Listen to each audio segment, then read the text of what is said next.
आज है 26 सितंबर दिन गुरुवार। बात करते हैं पहली बड़ी खबर। प्रदेश में जल्द तैयार होंगे 10 एयरपोर्ट। योगी बोले 7 साल पहले तक बैरियर रहा यूपी, अब देश के विकास का इंजन। ग्रेटर नोएडा के इंडिया एक्सपो मार्ट में हुआ अंतर्राष्ट्रीय ट्रेड शो 2024 का शुभारंभ। ग्रेटर नोएडा से खबर। मुख्यमंत्री योगी आदित्यनाथ ने कहा है कि देश को 50 खरब डॉलर की अर्थव्यवस्था बनाने के अभियान में उत्तर प्रदेश विकास के इंजन के रूप में पहचाना जा रहा है। यूपी अंतर्राष्ट्रीय ट्रेड शो 2024 के उद्घाटन समारोह में उन्होंने कहा, यह वही यूपी है जो 7 साल पहले देश के विकास का बैरियर माना जाता था। इंडिया एक्सपो मार्ट में उपराष्ट्रपति जगदीप धनखड़ ने बुधवार को ट्रेड शो का उद्घाटन किया।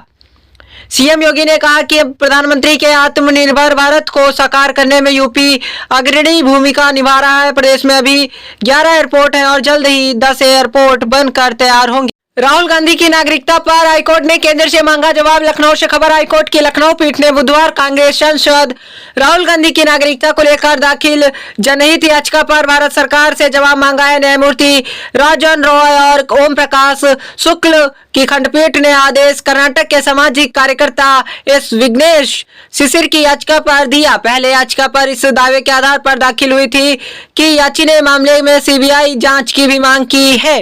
राहुल गांधी भारत के बजाय ब्रिटेन के नागरिक हैं, ऐसे में वह संविधान के अनुच्छेद 84 के तहत चुनाव लड़ने के लिए अयोग्य थे। कोर्ट ने जुलाई में राहुल पैरासीटामोल समेत 48 दवाएं गुणवत्ता में fail. Pan D, calcium, vitamin C और D3 भी शामिल। नई दिल्ली से खबर। अगर डॉक्टर की सलाह के बिना अभी बुखार में पैरासीटामोल टैबलेट लेते हैं तो सावधान हो जाइए। गुणवत्ता परीक्षण में ऐसी 48 दवाएं फेल पाई गई हैं जिनमें विटामिन D3, एप्सिलिमेंट, कैल्शियम, एंटी डायबिटिक और उच्च रक्तचाप की दवाएं शामिल हैं।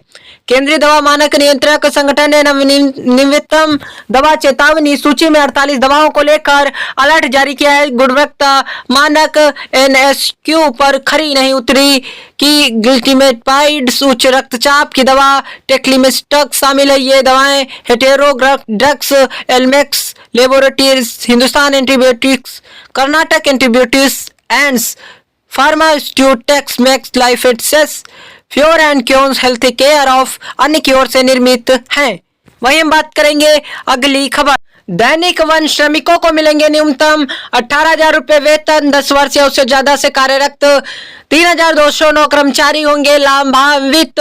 लखनऊ से खबर। प्रदेश में वन विभाग के दैनिक श्रमिकों को न्यूनतम 18,000 रुपए वेतन मिलेगा। 10 वर्ष या उससे ज्यादा से कार्यरत 3,209 कर्मचारी लाभान्वित होंगे। इसके बारे में अपर मुख्य सचिव वन मनोज सिंह ने शासनादेश जारी कर दिया है। यह शासनादेश 9 नवंबर 2023 के इलाहाबाद हाईकोर्ट के आदेश के तहत जारी किया गया है। इसमें कहा गया है कि इस संबंध में नीति बनने में सभी विभागों से विचार विमर्श करने में समय लगने की संभावना है। इसलिए न्यायालय के आदेशों की अवहेलना से बचने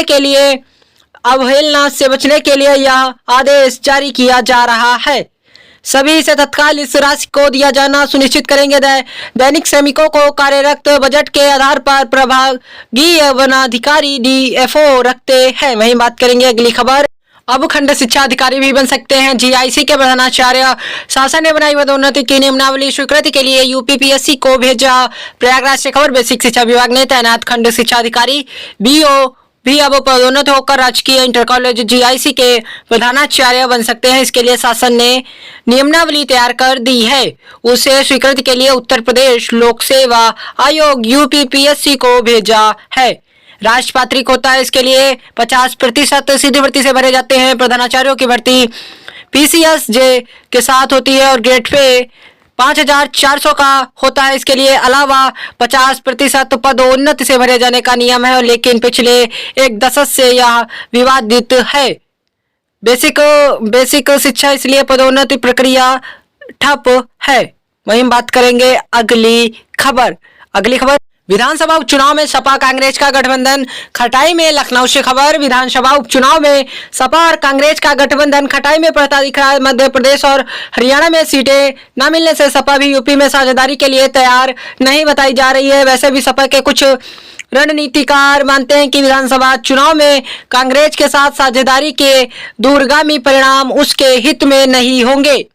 कि इच्छुक है। इसके बारे में कांग्रेस के अपना प्रस्ताव भी सपा नेता के सामने रख दिया है। सपा ने भी हरियाणा के 20 चुनाव में इंडिया गठबंधन के तहत कांग्रेस से 2 सीटें मांगी थी, लेकिन कांग्रेस की हरियाणा इकाई सपा को कोई भी सीट न देने पर अड़ गई। कांग्रेस हाईकमान से भी कई बार भी वार्ता के बाद बात नहीं बनी। इससे पहले वही स्थिति मध्य प्रदेश के 20 चुनाव में हो चुकी है। सपा सूत्रों का कहना है कि अब अपने प्रभाव वाले राज्यों में कांग्रेस सपा के साथ साझेदारी के लिए तैयार नहीं है।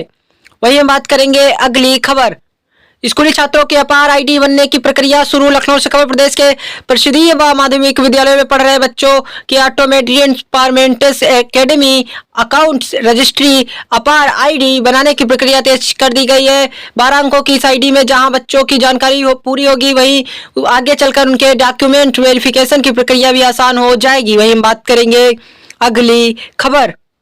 केस दर्ज होने पर छात्रों को नहीं मिलेगी डिग्री मार्कशीट। प्रवेश के समय विद्यार्थियों को देना होगा शपथ पत्र। कक्षाओं में सीसीटीवी कैमरे भी लगवाने के निर्देश। लखनऊ संवाददाता। प्रदेश के राज्य या केंद्रीय विश्वविद्यालय विधि संस्थानों में कानून की पढ़ाई करने वाले छात्रों के खिलाफ आपराधिक मुकदमा होने पर उन्हें डिग्री या मार्कशीट नहीं दी जाएगी। प्रवेश लेते समय भी छात्रों को इस बात का शपथ पत्र देना होगा कि उनके खिलाफ आपराधिक मुकदमे दर्ज नहीं है। भारतीय विधिक परिषद BCI ने सभी विश्वविद्यालयों को गाइडलाइन जारी कर दी है। वहीं हम बात करेंगे अगली खबर। लेखपाल अमीन व राजस्व निरीक्षक पहनेंगे यूनिफॉर्म। लखनऊ विशेष संवाददाता। राजस्व परिषद के अधिकारियों व कर्मचारियों के लिए परिषद का प्रतीक चिन्ह लगाना या कार्यालय में रहने की सलाह दी है। लेखपाल अमीन, राजस्व निरीक्षक व नायब तहसीलदारों को इसे सफेद formal sweat shirt, formal blazer आदि में बाईं जेब के ऊपर प्रतीक चिन्ह लगाना से इसकी पहचान आसानी से होगी। इसके साथ घटित होने वाली घटनाओं में कमी आएगी। राजस्व परिषद का कॉडर काफी बड़ा है। मंडलायुक्त, DM, तहसीलदार, नायब तहसीलदार, लेखपाल, राजस्व निरीक्षक। बदला मौसम। 3 दिन होगी अच्छी बारिश। कई इलाकों के लिए ऑरेंज अलर्ट। अधिकतम तापमान में गिरावट दर्ज। लखनऊ से खबर। यूपी में दोबारा सक्रिय हुए मानसून से बुधवार को पूर्वी हिस्सों गोरखपुर, महाराजगंज, कुशीनगर, आजमगढ़ आदि में मध्यम बारिश हुई।